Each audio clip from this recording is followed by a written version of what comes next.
Scene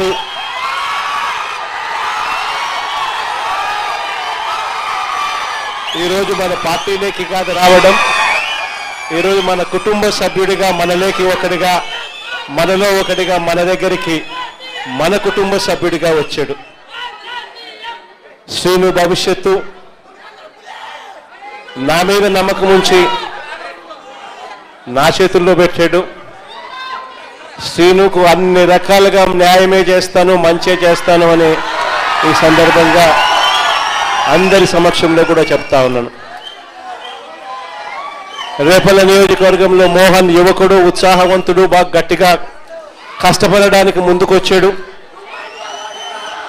మోహన్కు మీ అందరి మద్దతు ఉండాలి. శ్రీను తన సొంత తమ్ముడిగా మోహన్ను భుజాన వేసుకుని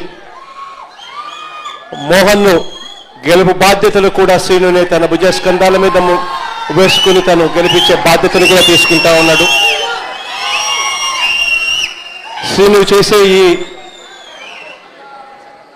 మంచిని జగన్ ఎన్నటికీ మనవడు. మనం అధికారంలోకి వచ్చిన తర్వాత శ్రీనును సంతోషపడే విధంగా అదే చట్టసభలో పక్కనే కుర్చీ వేసుకొని మళ్ళీ కూర్చోబెట్టే కార్యక్రమం జగన్ చేస్తాడని కూడా ఈ సందర్భంగా చెప్తా ఉన్నాడు.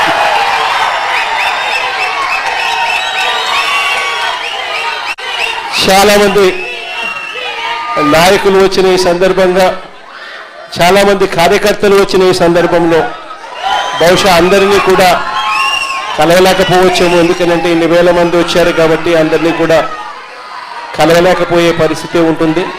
కానీ తర్వాత నేను సిన్నుకు చెప్తా ఉన్నాను, మోహన్కు చెప్తా ఉన్నాను, ఎప్పుడు అవకాశం ఉంటే అప్పుడు వీలైనంత ఎక్కువ మందిని నా దగ్గరికి తీసుకొని వచ్చి నాకు పరిచయం చేసే కార్యక్రమాలు ఖచ్చితంగా చేయండి అని కూడా చెప్తా ఉన్నాను.